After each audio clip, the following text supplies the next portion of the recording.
कल पाकिस्तान जीत गया, भारत हार गया। एक क्रिकेट लवर के नाते आपको तकलीफ हो सकती है, खुशी मिल सकती है, लेकिन अगर आप एक सच्चे स्पोर्ट्समैन हैं, आप में स्पोर्ट्स की स्पिरिट है, आप खेल को समझते हैं, तो आप धर्म और जातिवाद से ऊपर उठ के सोचिए।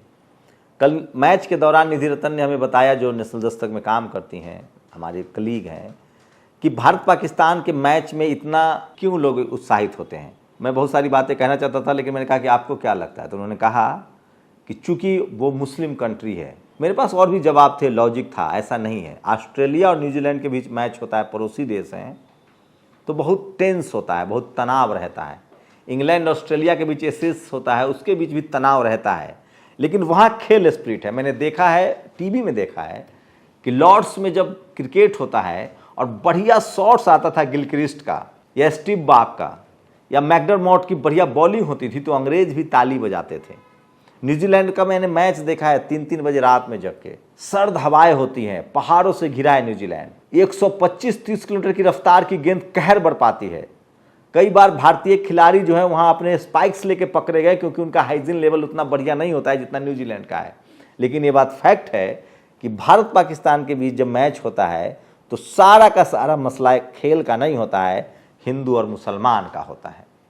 बाल ठाकरे ने जीवन भर राजनीति की भारत पाकिस्तान के मैच का विरोध करके। भारत में अब राजनीति हो रही है मुसलमानों का विरोध करके, और इस बार कल के मैच में एक सिख समुदाय का क्रिकेटर इसका शिकार हो गया। नमस्कार, मैं शंभू कुमार सिंह और आप देख रहे हैं नेशनल दस्तक। मैं विराट कोहली का फैन हूं। कोहली का फैन इसलिए नहीं हूं कि वो एक अच्छे क्रिकेटर है, इसलिए हूं कि उनकी रीढ़ में हड्डी है। मोहम्मद शमी के साथ वो खड़े रहे थे, बदले में उनको अपनी बेटी की गालियां सुननी पड़ी। मैं मोहम्मद शमी का फैन हूं क्योंकि वो पाकिस्तानी खिलाड़ी उनकी इज्जत भी करते हैं और गले भी लगाते हैं। मैं सचिन तेंदुलकर का फैन नहीं हूं। जितना मौका सचिन तेंदुलकर को भारतीय इतिहास में मिला, उतना किसी को नहीं मिला। कितने लोग का कैरियर बर्बाद हो गया। मैं लता मंगेशकर जी का भी फैन नहीं हूं। उनके लंबे कैरियर की वजह से बाकी लोगों का कैरियर बर्बाद हुआ। सुलक्षणा पंडित जैसी गायिका बर्बाद हो गई, इसीलिए लता मंगेशकर का वॉयस बेबी वॉयस माना जाता है। सोचिए, विनोद कांबली का कैरियर, लगातार तिहरा शतक, दोहरा शतक लगाने वाले क्रिकेटर का कैरियर बर्बाद हुआ। आप सोचिए, कल्पना कीजिए, सचिन का एवरेज देखिए, विनोद कांबली का एवरेज देखिए। सब कुछ प्रदर्शन होता है, व्यक्तिगत के लिए खेलना और देश के लिए खेलना दोनों अलग चीजें हैं। तो इनका नाम है अर्शदीप सिंह। इनसे कैच छूट गया था। युवा इंडियन क्रिकेट प्लेयर हैं, अभी तक भारत के लिए कई मैच उम्दा गेंदबाजी की है। कल के मैच इनसे कैच छूट गया तो लोग उनके धर्म के आधार पर, उनके प्रदेश के आधार पर उनको भला बुरा कह रहे हैं। ये इस देश में होता रहा है। जयपाल मुंडा कंस्टिट्यूएंट असेंबली में थे, आदिवासी समाज से थे, मेडल जीता था उन्होंने, हॉकी टीम के कप्तान थे। आज बात चली है तो बात होनी चाहिए, बात करनी पड़ेगी। हॉकी के जादूगर मेजर ध्यानचंद, आज तक उनको भारत रत्न नहीं मिला, जिसको हिटलर चाहता था कि हमारी फौज में आ जाए, लेकिन उन्होंने उसके प्रस्ताव को भी ठुकरा दिया, क्योंकि वो उस समय की वर्ण व्यवस्था, शूद्र और अछूत वाली व्यवस्था में थे, वो शूद्र समाज से थे। जयपाल मुंडा शानदार, इस देश का पहला आईएएस शेड्यूल कास्ट, जो आज के हिसाब से शेड्यूल कास्ट और उस समय के हिसाब से अछूत था, पहला आईएएस टॉपर। ये सब जानबूझकर इतिहास में दफन किया गया है। जब बात निकलेगी तो दूर तक जाएगी। हम लोग पहले बीसीसीआई को ब्राह्मण cricket control board of India कहते थे। वहां भागीदारी नहीं थी, डाइवर्सिटी नहीं थी, इक्का दुक्का लोग मुस्लिम कम्युनिटी के आते थे, लेकिन एससी एसटी ओबीसी बिल्कुल दूर था। लगान देखिए आपने, लगान की टीम में एक शेड्यूल कास्ट प्लेयर का कैरेक्टर है, उसका हाथ काम नहीं करता। इस तरह के जानबूझकर मिथक रचे गए हैं, जबकि इस देश का इतिहास गवाह है कि इस देश में जयपाल मुंडा, हॉकी के जादूगर मेजर ध्यानचंद और क्रिकेट में सूर्य कुमार यादव आपसे छुपा हुआ नहीं है, वीरेंद्र सहवाग, जिनके पैरों में जान होती है। इसलिए राजेंद्र प्रसाद सिंह क्या कहते हैं, पद मतलब पावर तो ले आओगे कॉन्स्पिरेसी करके, बेईमानी करके, भेदभाव करके, लेकिन पद में ताकत कहां से लाओगे? वो तो आपको किसान मजदूरों के बच्चों में ही आता है। कौन लोग गोल्ड मेडल जीत रहे हैं ओलंपिक में, चाहे वो कुश्ती हो, चाहे वो हिमा दास हो, चाहे वो पीटी उषा हो। इनकी जाति पता कीजिए, इनकी कैटेगरी पता कीजिए, तब आपको पता चलेगा इस देश में कौन लोग हैं जो इन तमाम स्पोर्ट्स एसोसिएशन पर कुंडली मार के बैठे हैं। एक मैं अभी बैनर देख रहा था, खो खो के जो हेड हैं, प्रेसिडेंट हैं, पेट इतना निकला हुआ है।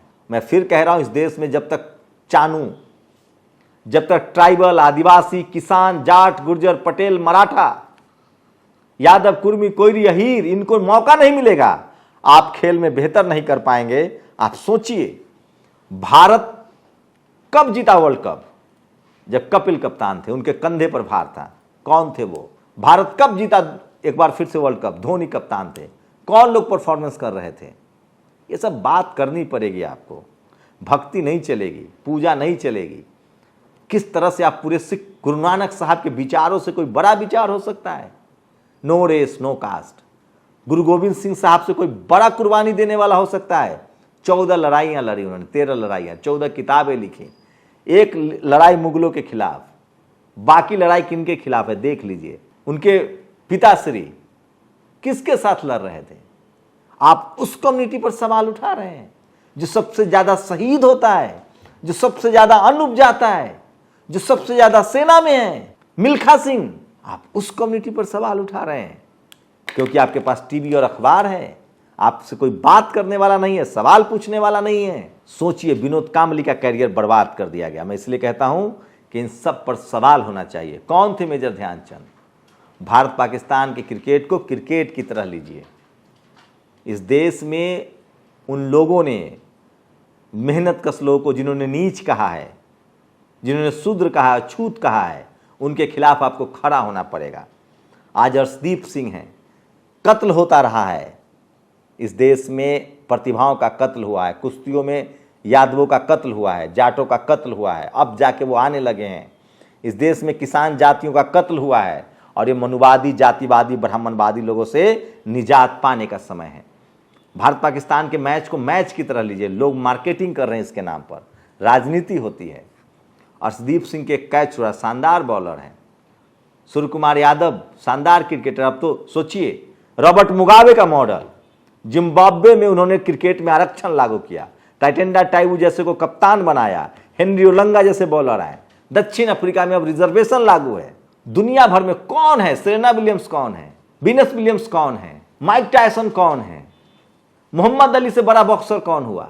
अगर अपने चेहरे का रंग नहीं पुतवाता तो दुनिया का सबसे बड़ा डांसर कौन है? गोरा नहीं था, वो काला था। कौन लोग आज भी पदक में, गोल्ड मेडल सबसे ज्यादा कौन लोग जीते हैं? सोए जीतते हैं, क्योंकि उनके पैरों में ताकत है, मेहनत करके, उनके माँ बाप, उनके डीएनए में मेहनत है। भारत को पीछे रखने के लिए जानबूझकर यहाँ के मेहनत कश लोगों को पढ़ाई से, खेल से, विज्ञान से, कॉलेज से, तकनीक से दूर रखा गया।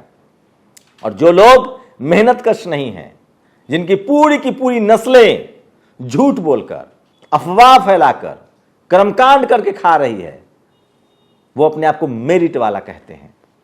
इस देश में college, university, media, judiciary, bureaucracy, business में किन लोगों का कब्जा है? जिन लोगों ने कभी मेहनत ही नहीं की। आप सिखों को गाली देंगे?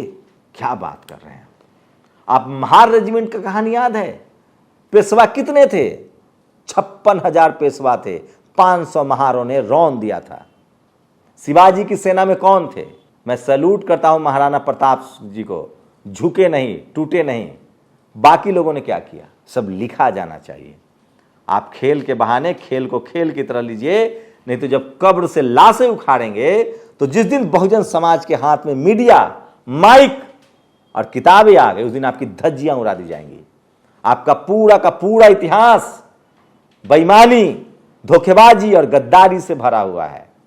झलकारी बाई को झुटला नहीं सकते हैं आप, जयपाल मुंडा को झुटला नहीं सकते हैं। तो इसलिए कह रहा हूं कि सोशल मीडिया का दौर है, अब कोई किसी से कम नहीं है और न कोई छुपने वाला है। इसलिए पर्दा रखिए, लिहाज रखिए और सबका सम्मान कीजिए।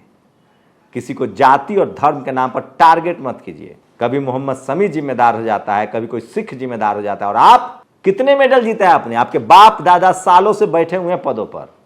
आज हर क्रिकेट एसोसिएशन में आपके बाप दादा बैठे हुए हैं। इस देश की मीडिया का कैरेक्टर देखिए। सिखों का नरसंहार हुआ, उसको जस्टिफाई किया। मंडल कमीशन का विरोध हुआ, उसको जस्टिफाई किया। अन्ना का आंदोलन से आज सब कुछ सामने है, किस तरह से देश को गर्त में ले गया, उसको जस्टिफाई किया। आप उन्माद से दूर रहिए। भारत पाकिस्तान के मैच के बहाने भारत में राजनीति होती है। किसी ने ठीक लिखा है, मुझे याद नहीं आ रहा है, कि सीमा पर तनाव है, पता करो देश में चुनाव है। ये सब कुछ जानबूझकर किया जाता है। इसलिए मैं आपसे कहता हूं, क्रिकेट को क्रिकेट की तरफ रखिए, इसको धर्म और जाति से मत दौड़िए। पाकिस्तान हमारा पड़ोसी मुल्क है, उसकी क्या हालत है हम सब जानते हैं। क्यों? सिर्फ धार्मिक कट्टरता की वजह से। हमें एक बेहतर मुल्क बनना है, हमें एक बेहतर पड़ोसी बनना है, और वो तब होंगे जब आप जाति और धर्म से ऊपर उठकर सोचेंगे, जब इस देश में सबको बराबरी का मौका मिलेगा। और सुन लीजिए, खेल में आप दुनिया में आपका नाम कौन रोशन कर रहा है? जेवलिन थ्रो में गोल्ड मेडल जीतने वाला कौन है? सारे कुश्ती में मेडल जीतने वाला कौन है? सब किसानों के बच्चे हैं। Patel, Maratha, Jat, Gurjar, Kurmi, Koeri, Ahir, Yadav, SC ST OBC minority, जिनको आपने शूद्र और अछूत कहकर पूरे सिस्टम से बाहर कर दिया, वही शानदार प्रदर्शन कर रहे हैं। और आप आज एक सिख पर सवाल उठा रहे हैं, उस सिख धर्मगुरु पर, गुरु नानक साहब पर, जो 500 साल पहले कर्मकांड के खिलाफ और यूनिटी की बात करते थे। किसने दिया इस देश को एक साथ बैठकर खाने का कंसेप्ट? वो थे गुरु नानक साहब। इस देश के लिए सबसे ज्यादा बलि किसने दी? गुरु गोविंद सिंह साहब ने अपने बच्चों की कुर्बानी दी। चलिए कभी और बात होगी इतिहास पर, सब कुछ लिखा जाएगा, सब कुछ बताया जाएगा। अपनी प्रतिक्रिया जरूर दीजिए। शुक्रिया।